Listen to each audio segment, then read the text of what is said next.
Salut à tous, c'est Frenzo et vous êtes les bienvenus sur ma chaîne. Aujourd'hui, dans cette nouvelle vidéo livresque, je vais vous présenter un roman de fantasy que j'ai adoré.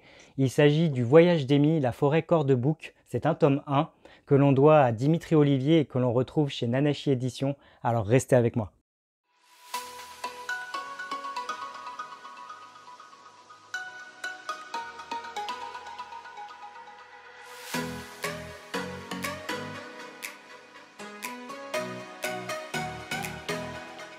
Comme je vous le disais en introduction de cette vidéo, Le Voyage d'Amy, tome 1, La forêt Corde-Bouc, est un roman que l'on doit à Dimitri Olivier et qu'on l'on retrouve du coup chez Nanashi Éditions. C'est un petit roman dépaysant, hyper frais, qui m'a vraiment fait voyager, donc j'ai hâte de vous le présenter. Mais juste avant de vous donner un résumé sans divulgacher de l'intrigue de ce roman et d'entrer dans les détails un petit peu après, je vais d'abord vous parler de son auteur Dimitri Olivier. Dimitri Olivier est un jeune écrivain multifacette, puisque à côté de l'écriture, il poursuit actuellement un master de japonais. Donc en plus de l'écriture et en plus de poursuivre ses études avec ce master de japonais, il a aussi une chaîne YouTube que vous pourrez retrouver juste au-dessus de ma tête et en barre d'infos de cette vidéo. Une super chaîne YouTube que j'adore vraiment beaucoup.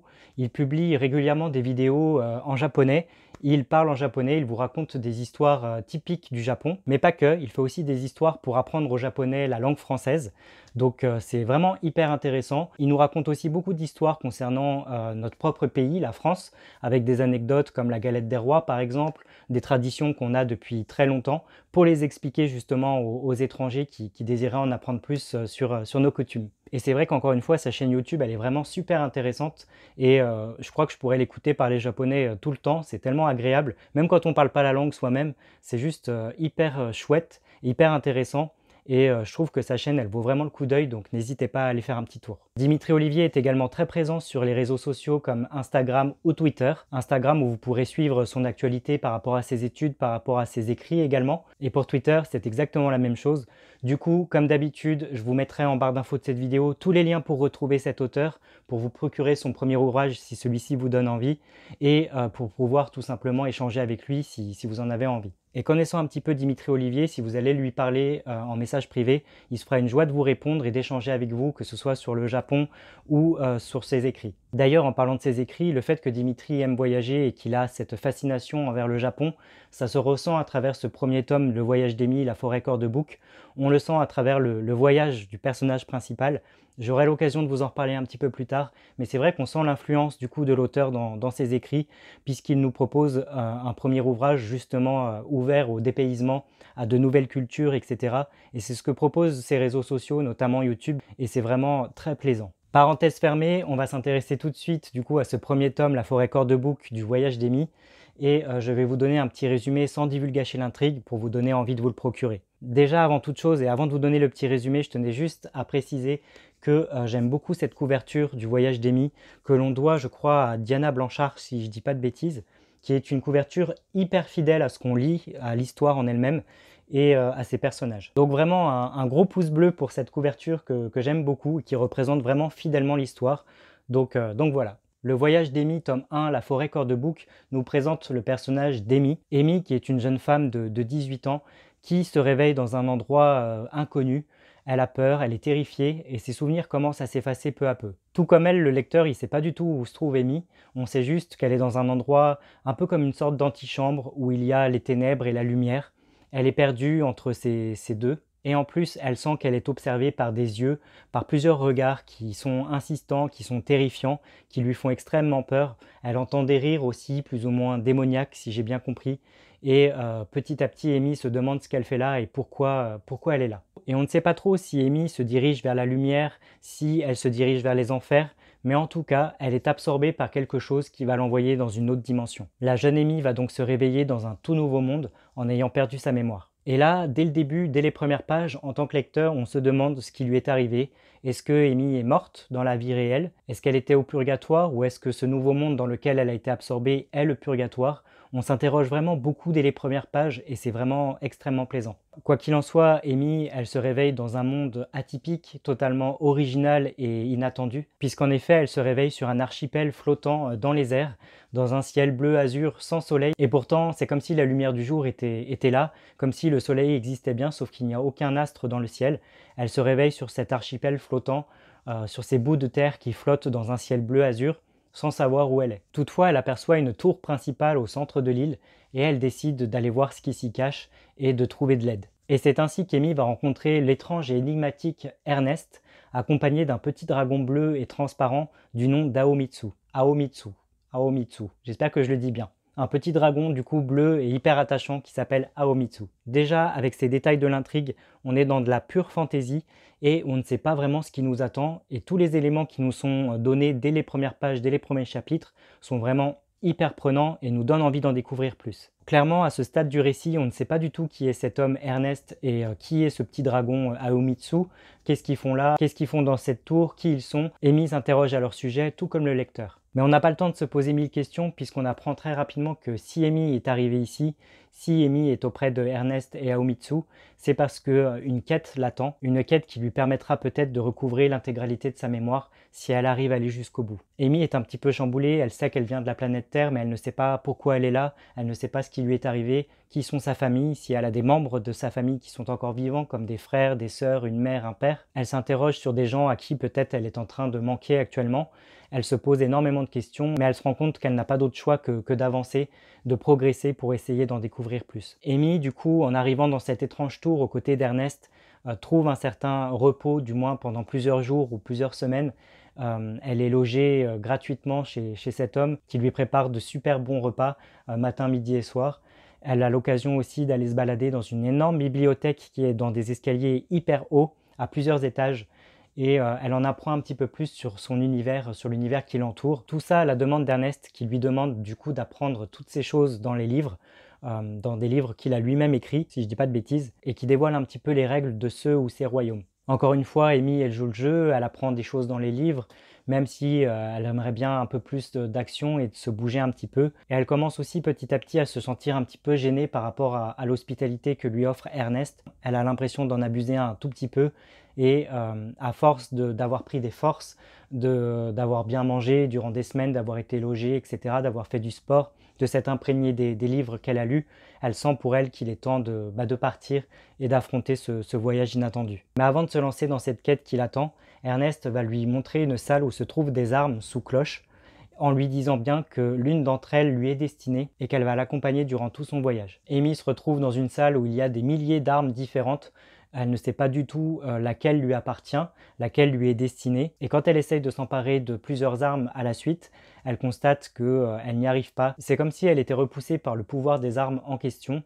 Je crois qu'à un moment donné, elle prend un marteau, si je ne dis pas de bêtises, qui devient énorme et sous le poids, elle est obligée de le lâcher, il me semble, si je ne dis pas de bêtises. Et elle comprend du coup que ça va être beaucoup plus compliqué qu'elle ne le pensait pour trouver l'arme qui lui est destinée. Mais Amy ne perd pas espoir et le soir même, elle décide de se lever de son lit, de retourner dans cette étrange salle et elle essaye de trouver cette arme qui doit lui revenir. Et lorsqu'elle se met à chercher, tout d'un coup, une rapière se met à s'illuminer sous sa cloche et elle comprend que la rapière en question lui est destinée. Pour être honnête avec vous, je ne savais pas du tout ce qu'était une rapière, je l'ai appris grâce à l'auteur.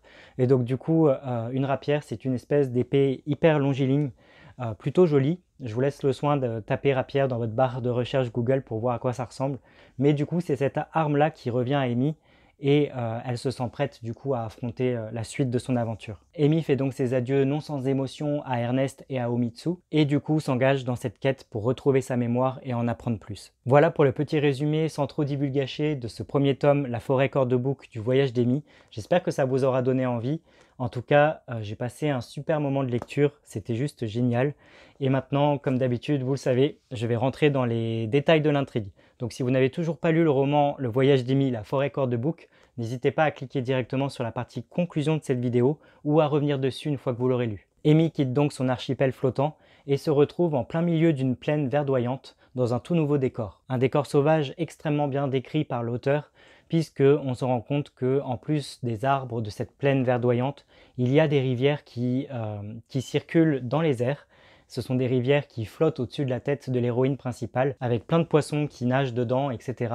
C'est vraiment très beau, c'est vraiment très bien écrit, et c'est vraiment plaisant à s'imaginer. Amy, comme le lecteur, est impressionnée par le visuel qui s'offre à elle, que ce soit ces rivières qui coulent à flot au-dessus de sa tête dans l'air, ou par rapport à cette plaine verdoyante avec ces jolis arbres, etc. Et elle va faire la rencontre de créatures plus ou moins originales. Complètement originales même, j'ai envie de dire. Elle va d'abord rencontrer pour la toute première fois des espèces de fées, des petites fées qui sont en train de s'atteler à une tâche envers des pommes et en essayant d'entrer en contact avec ces petites fées, elle va se procurer du coup leur colère. Je crois qu'Amy essaye d'attraper une pomme pour attirer leur attention ou quelque chose dans le genre. Et les petites fées vont vite se mettre en colère, elles vont détester ça et elles vont littéralement l'attaquer. Les petites fées en question sont loin des petites fées de nos contes de fées à nous. Et Amy le réalise assez vite. Et pour pouvoir échapper à leurs griffes, elle n'a pas d'autre choix que de se ruer dans la forêt et même d'aller se cacher dans un lac en retenant sa respiration pour ne pas être attaquée. Très vite, on comprend que l'endroit dans lequel se trouve Amy est un endroit hostile dont elle ne connaît pas du tout les règles et elle va devoir affronter tout ça seule sans avoir la certitude de s'en sortir. La pauvre Amy réalise aussi qu'elle a quitté du coup sa tour avec Ernest et Aomitsu qui étaient là pour elle, elle avait leur soutien, elle était logée, elle était nourrie et tout ça commence vite à contrebalancer cette nouvelle aventure qu'elle est en train de vivre où elle n'a plus à manger, elle n'a plus d'endroit chaud où dormir et en plus le danger est constant.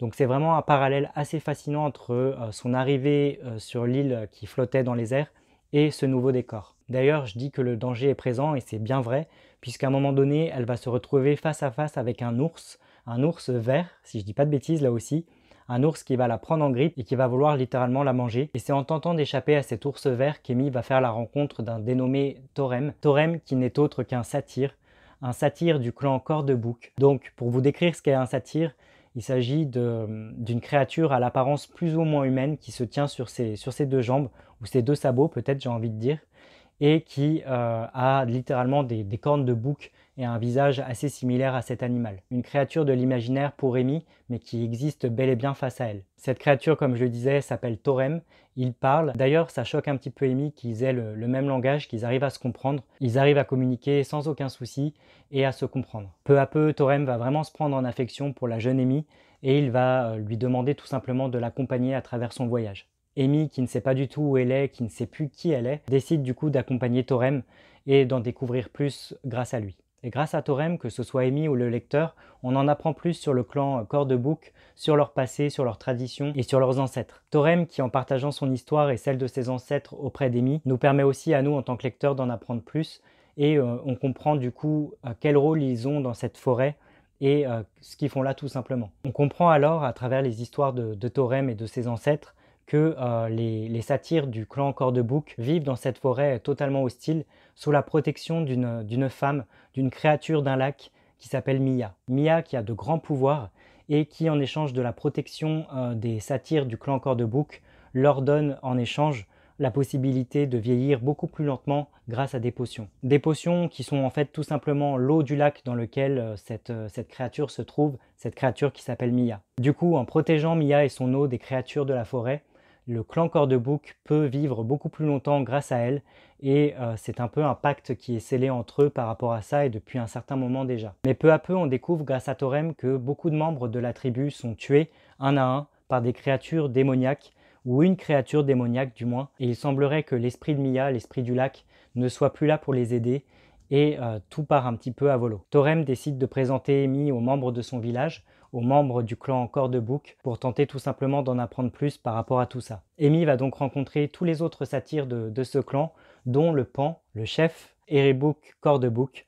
D'ailleurs, j'ai adoré le jeu de mots et je trouve que c'est extrêmement bien trouvé. Et c'est pour ça aussi que j'avais l'impression par moments d'être dans de la fantaisie du style du Seigneur des Anneaux ou du Hobbit, parce que ça ressemblait vachement, je trouve, dans le bon sens du terme. Bref, Amy, elle fait donc la connaissance du chef de cette tribu, le Pan, Erebouc, du coup, de son prénom, mais aussi de tous les autres qui habitent dans ce camp. Elle fait la connaissance des enfants du Pan, un garçon et une fille, Tarkan et Krina. Amy fait aussi la connaissance du jeune Auric, qui est un jeune satyre qui a été gravement blessé par justement les créatures maléfiques de la forêt. Petit à petit, Amy elle se prend d'affection pour ce clan Corde-Bouc qui lui rend bien. Elle est très vite intégrée à ses familles, elle s'attache vraiment à énormément de personnes et elle sympathise vraiment avec beaucoup de monde. Et régulièrement, lorsque le clan se fait attaquer par des créatures, que ce soit des araignées horribles ou d'autres monstres, elle est là pour les protéger grâce à sa rapière, qui a un pouvoir assez impressionnant, qui s'illumine vraiment d'une façon éblouissante et incroyable pour chasser le mal, le faire reculer. Et petit à petit, on se rend compte que cette rapière qu'elle possède est vraiment très importante. Elle est même primordiale à l'histoire, c'est presque un personnage à part entière, et qu'elle ne fait qu'un avec Amy. Grâce à cette arme, la force d'Amy est décuplée, mais vraiment littéralement. Elle le sent même elle-même à l'intérieur. Dès qu'elle touche sa rapière, dès qu'elle s'illumine, elle se sent prise d'une force incroyable qui peut l'amener vraiment partout. Et c'est souvent grâce à Amy et grâce à son arme que le clan Corde-Bouc est protégé. Parce que la menace plane au-dessus de ce camp et au fur et à mesure, il y a de plus en plus de meurtres. Et plus ça continue, plus on se dit en même temps que les personnages principaux que si ça continue ainsi, le clan va disparaître littéralement et que la menace qui vient de la forêt va finir par gagner. Et c'est juste insupportable, cette idée, elle est juste réfutée par Amy qui décide de prendre les choses en main. La pauvre Amy est d'autant plus touchée que le jeune Auric va décéder de ses blessures et il va y avoir un magnifique enterrement par rapport à ça, des funérailles qui sont belles, qui sont tristes, qui sont touchantes et qui vont avoir un petit peu un écho en elle pour qu'elle décide de se bouger et de prendre les choses en main. Lorsqu'au milieu ou à la fin du livre, le clan se fait attaquer une nouvelle fois assez gravement, c'est carrément la fille du pan, Krina, qui disparaît. Et lorsqu'Amy décide de partir à sa recherche avec ses amis, elle va découvrir que la jeune femme les a trahis. Krina n'a pas du tout été enlevée, elle est un petit peu sous le contrôle de la créature horrible de la forêt, et c'est elle qui envoie du coup les araignées, entre autres, pour attaquer son propre village. Mais heureusement, grâce à Amy et grâce à son arme, sa rapière encore une fois et sa lumière, elle va réussir à repousser les ténèbres qui se cachent en Krina et elle va ramener la jeune femme, la jeune satyre, à son peuple. C'est à ce moment-là qu'on comprend que même si effectivement Krina a envoyé plusieurs monstres s'attaquer à son propre village et que malheureusement c'est en partie à cause d'elle que certains sont morts, on comprend qu'elle n'a pas trop eu le choix, qu'elle a été entre guillemets influencée par ses propres ancêtres, qu'elle a juste décidé d'agir comme ça pour eux et qu'elle ne voulait pas agir en mal et que tout ça lui coûtait énormément.